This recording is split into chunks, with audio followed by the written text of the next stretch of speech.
Welcome to the Trackpads podcast, your go-to destination for exploring the rich history, strategies, and leadership lessons of warfare. I'm your host, Dr. Jason Edwards. Please don't forget to like and subscribe to the podcast and sign up for the weekly newsletter. You can also explore my published books and more by visiting trackpads.com. Let's get started. The Vietnam War, America's War. The Vietnam War remains one of the most complex and controversial conflicts in American history, shaping the nation's military, politics, and society in ways still felt today. Rooted in Cold War tensions and the fight against communist expansion, the war drew the United States into a prolonged and costly struggle in Southeast Asia. What began as a limited advisory role escalated into full-scale military intervention, with strategies, battles, and political decisions that would define an era. At home, the war ignited widespread protest, distrust in government, and a crisis of national identity, while abroad it altered America's approach to warfare and diplomacy. Understanding Vietnam requires an in-depth look at its origins, key battles, domestic impact, and long-term legacy, lessons that continue to influence U.S. military and foreign policy to this day. Origins and causes. For much of its history, Vietnam was under the control of foreign powers, most notably the French, who ruled it as part of French Indochina from the late 19th century. French colonial rule was marked by economic exploitation and political repression, sparking growing resentment among the Vietnamese population. By the early 20th century, nationalist movements seeking independence gained traction, but it was World War II that created the perfect storm for revolutionary change. The Japanese occupation of Vietnam during the war weakened French authority, and when Japan surrendered in 1945, the power vacuum left behind gave Vietnamese revolutionaries a critical opportunity. Among them, Ho Chi Minh, a Marxist revolutionary and nationalist leader, seized the moment, declaring Vietnam's independence and forming the Democratic Republic of Vietnam. Ho Chi Minh had long been involved in anti-colonial efforts, drawing inspiration from both communist ideology and Vietnam's history of resisting foreign rule. During World War II, his forces, known as the Viet Minh, received covert support from the United States as part of their shared fight against Japan. However, after the war, France attempted to reclaim its former colony, leading to a bloody struggle known as the First Indochina War. The Viet Minh, using guerrilla tactics and leveraging widespread local support, eventually defeated the French, culminating in their decisive victory at Dien Bien Phu. This forced France to negotiate, leading to the Geneva Accords of 1954, which divided Vietnam at the 17th parallel. The agreement established North Vietnam under Ho Chi Minh and a U.S.-backed South Vietnam under President Ngo Dinh. The division of Vietnam was not just a geographic split, but a reflection of Cold War ideological tensions between communism and democracy. The U.S., fearing the spread of communism in Southeast Asia, quickly moved to bolster the South Vietnamese government with economic aid and military advisors. This was based on the Domino Theory, a widely held belief in Washington that if one nation in a region fell to communism, others would inevitably follow. The Soviet Union and China, meanwhile, provided significant backing to North Vietnam, turning the country into a Cold War battleground. South Vietnam, however, faced internal instability, as Diem's government was deeply unpopular due to corruption, repression, and religious discrimination. His inability to win the support of his people made the country vulnerable to communist insurgency, and the Viet Cong, a guerrilla force allied with the North, gained momentum in their fight to undermine the South's authority. American involvement escalated dramatically following the Gulf of Tonkin incident in 1964, a controversial event that served as the catalyst for direct U.S. military intervention. Reports indicated that North Vietnamese patrol boats had attacked American destroyers in the Gulf of Tonkin, leading to retaliatory airstrikes. Though the details of the incident remained debated, it provided President Lyndon Johnson with the justification to seek broad congressional authorization for military action. The Gulf of Tonkin Resolution, passed almost unanimously, granted the president authority to use military force without a formal declaration of war. This marked the beginning of full-scale U.S. involvement, with American troops pouring into Vietnam and the war escalating into one of the most complex and controversial conflicts in U.S. history. Military strategies and tactics. The U.S. military entered Vietnam with a strategy rooted in attrition warfare, aiming to wear down the enemy through superior firepower and relentless engagement.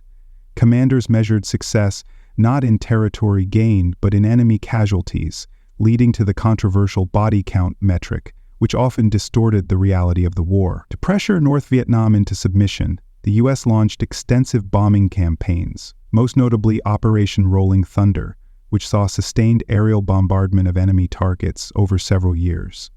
The idea was to cripple North Vietnam's industry and supply lines, but the decentralized nature of the enemy's war effort made total destruction impossible. Instead of breaking their will, the bombing campaigns hardened Vietnamese resolve, and despite dropping millions of tons of explosives, the U.S. struggled to translate firepower into victory.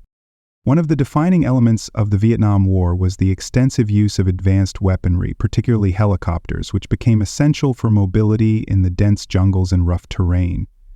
The UH-1 Huey helicopter, for example, revolutionized troop movement, medical evacuations, and rapid assaults on enemy positions. Alongside helicopters, the U.S. deployed chemical weapons, such as napalm, a jellied gasoline used to burn through thick vegetation in enemy hideouts, and Agent Orange, a defoliant meant to strip the jungle and expose Viet Cong supply routes.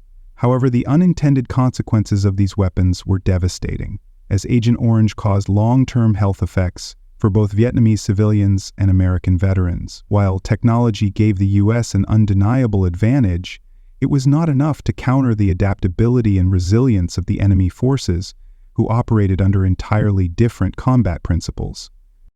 The Viet Cong and North Vietnamese Army relied on guerrilla warfare, a strategy designed to nullify America's technological superiority through stealth, ambushes, and hit-and-run attacks. Their knowledge of the terrain allowed them to move quickly and disappear into the dense jungles, frustrating conventional U.S. forces trained for more traditional battlefield engagements. The Ho Chi Minh Trail, an extensive network of jungle paths stretching through Laos and Cambodia, served as a vital supply line that kept the North Vietnamese war machine operational despite heavy U.S. bombing. The Viet Cong also made effective use of underground tunnel systems, allowing them to launch attacks and then vanish before American forces could respond. These tactics, combined with widespread local support, made the insurgency extremely difficult to root out, forcing the U.S. military into a war of endurance it was unprepared to fight.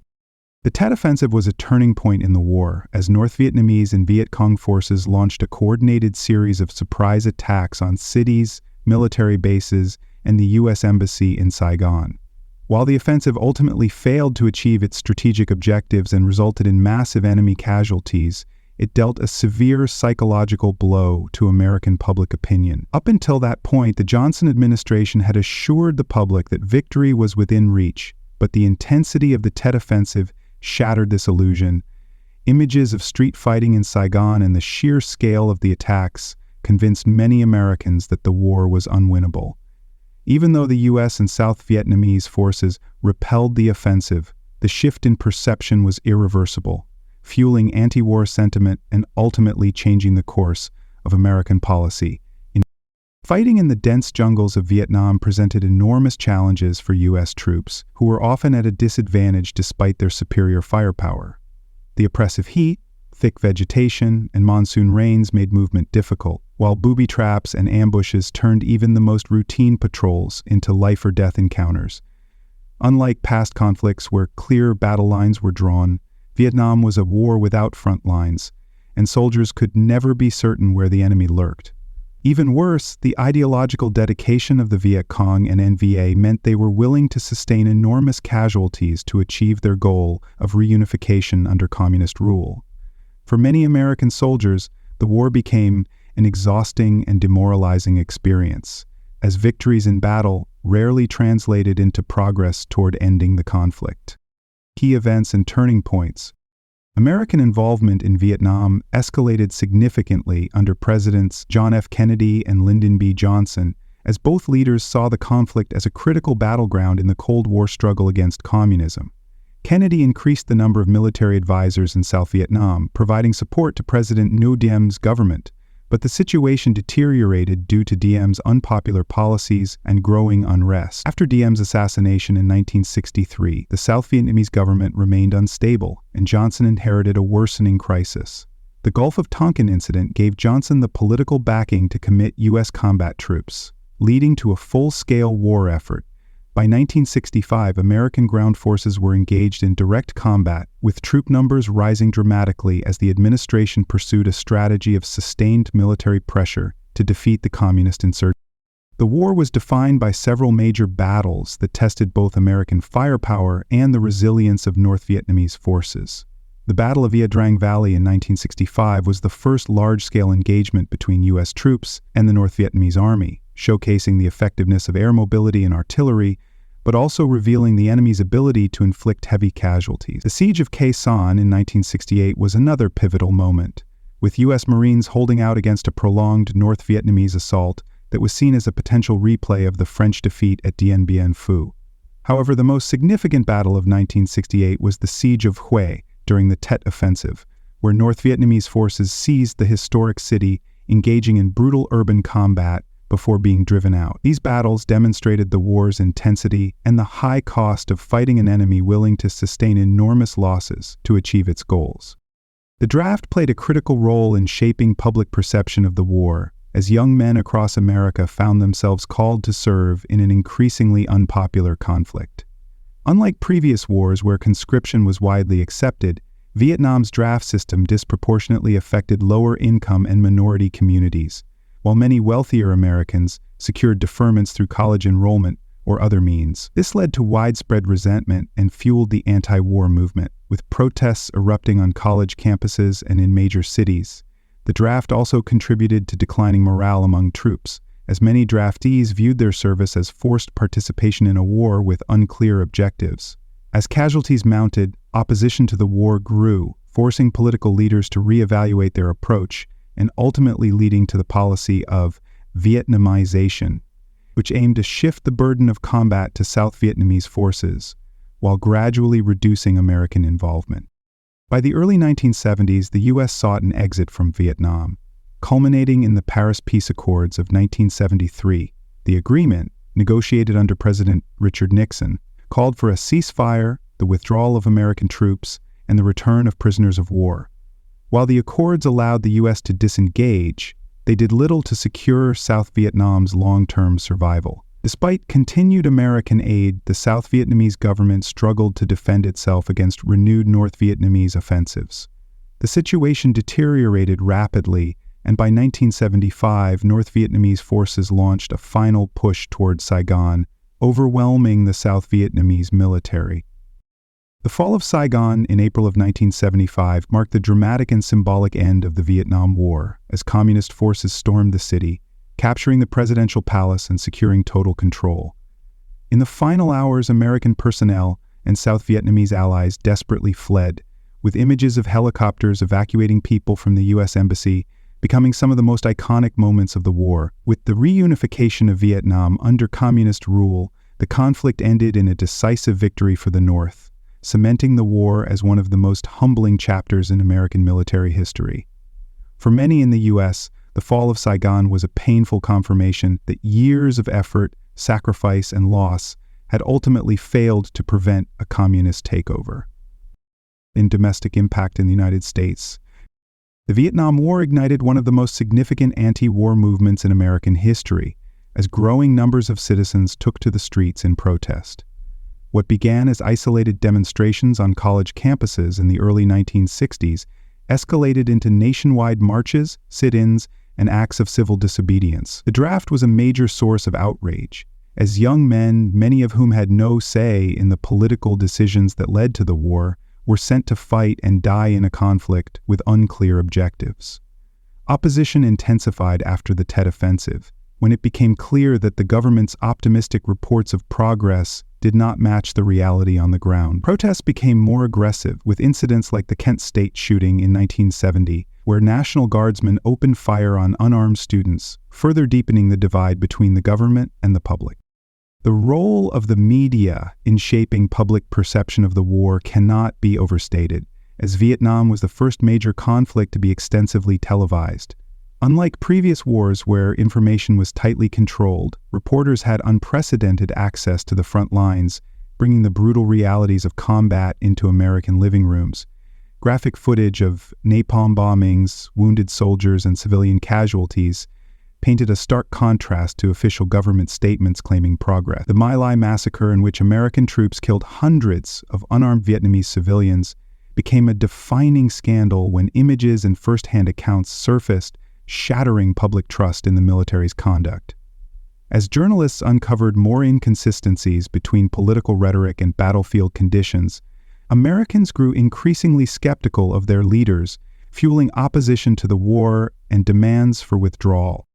For those who served, returning home from Vietnam was often as traumatic as the war itself, as veterans faced widespread indifference, hostility, and a lack of support. Unlike previous wars where returning soldiers were celebrated as heroes, Vietnam veterans were met with protests, sometimes even being blamed for the war itself. Many struggled with post-traumatic stress disorder, a condition that was poorly understood at the time, leaving them to suffer in silence.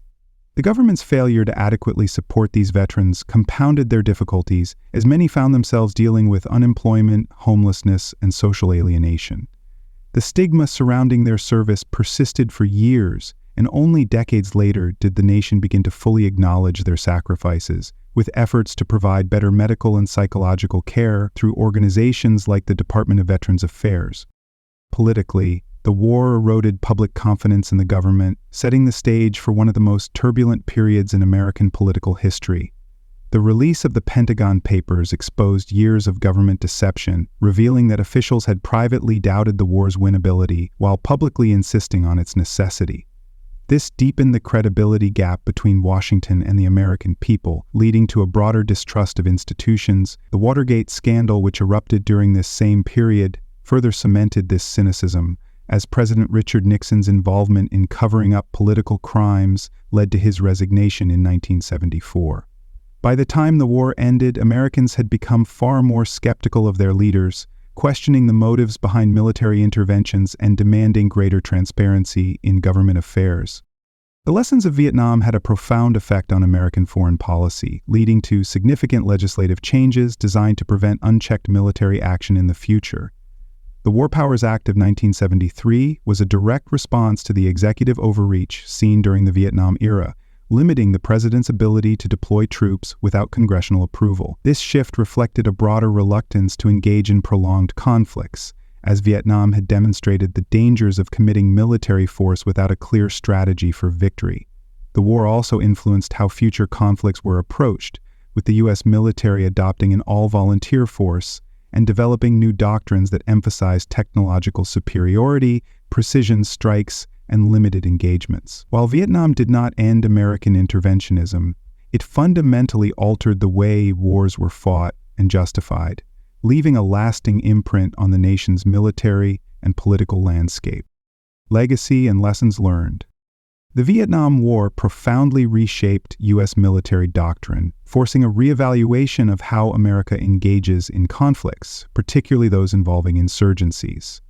The war exposed the limitations of traditional attrition-based warfare, where success was measured by body counts rather than strategic control of territory or political outcomes. In response, the military developed new counterinsurgency strategies that emphasized winning hearts and minds rather than relying solely on overwhelming firepower.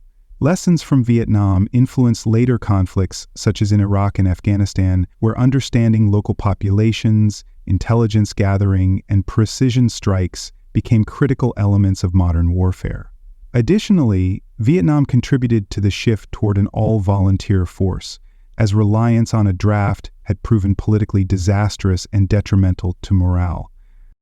One of the most significant lessons from Vietnam was the necessity of understanding the political, cultural, and historical context of a conflict before committing military resources. American leaders failed to grasp the deeply rooted nationalist motivations driving the North Vietnamese and the Viet Cong, mistakenly viewing the war solely through the lens of the Cold War and communist expansion. Intelligence failures and a lack of cultural awareness led to misguided policies such as supporting corrupt South Vietnamese leaders who had little legitimacy among their own people. Diplomatically, the war underscored the importance of clear objectives and exit strategies, as Vietnam became a cautionary tale of mission creep and unclear goals. Future military engagements would be shaped by a desire to avoid similar quagmires, leading to a more cautious approach to intervention. Despite the war's devastation, U.S.-Vietnam relations eventually shifted from hostility to cooperation, demonstrating how even the most bitter conflicts can give way to reconciliation. After years of diplomatic estrangement, relations began to thaw in the 1990s, leading to the normalization of ties in 1995. Today, Vietnam and the United States maintain strong economic and strategic partnerships, particularly as Vietnam has sought closer ties with the West in response to regional security concerns. Trade agreements, cultural exchanges, and even military cooperation have replaced decades of animosity, highlighting the resilience of international diplomacy. The war's legacy continues to shape interactions between the two nations, serving as a reminder of the long-term effects of foreign intervention and the possibilities of rebuilding relationships even after intense conflict. At home, the Vietnam Veterans Memorial in Washington, D.C., stands as one of the most powerful tributes to those who served, playing a crucial role in the nation's healing process. Unlike traditional war memorials that emphasize victory, the Vietnam Memorial is a stark, reflective black granite wall, etched with the names of over 58,000 Americans who lost their lives. Its design was initially controversial, but has since become a place of solemn remembrance, allowing veterans and their families to find closure. The memorial represents a broader shift in how the country honors its soldiers, recognizing their sacrifices regardless of the war's political outcome. Over time, it has helped reshape the narrative around Vietnam veterans, replacing the stigma many faced upon their return with a sense of gratitude and respect for their service. The broader implications of the Vietnam War extend well beyond the conflict itself, influencing Cold War strategy and global military engagements for decades to come. The war weakened America's willingness to engage in prolonged conflicts, leading to what became known as the Vietnam Syndrome, a hesitancy to commit ground troops unless victory was clearly attainable. This cautious approach influenced foreign policy decisions throughout the 1970s and 1980s, including the limited involvement in conflicts like the Soviet-Afghan War and U.S. interventions in Latin America. Vietnam also had a psychological impact on America's global image, challenging its perception as an unstoppable superpower and emboldening other nationalist movements worldwide. While the Cold War continued for another decade and a half, Vietnam proved that military might alone was not enough to guarantee success, forcing a shift in strategy that emphasized diplomacy, intelligence, and more precise military engagements. Conclusion: the Vietnam War left an indelible mark on American history, reshaping military strategy, political trust, and the nation's approach to global conflicts. What began as an effort to contain communism turned into a drawn-out struggle that tested the limits of U.S. military power and the resolve of its people. The war's legacy extends beyond the battlefield, influencing how future wars are fought, how veterans are treated, and how the American public views government transparency in matters of war. Decades later, its lessons continue to shape foreign policy, reminding leaders of the importance of clear objectives, cultural understanding, and the long-term consequences of intervention. While the war remains a subject of debate, its impact is undeniable, offering valuable insights into the costs of conflict and the complexities of global engagement. Thank you for tuning in to this episode of the Trackpads podcast. Don't forget to check out the Trackpads online newsletter, where we take things to the next level with multimedia content. Each issue features fascinating and informative photos, videos, and articles that bring the stories of military life to you in a dynamic and engaging way. Be sure to subscribe at trackpads.com to stay informed and entertained. Until next time, stay curious and keep exploring the incredible world of military history and life.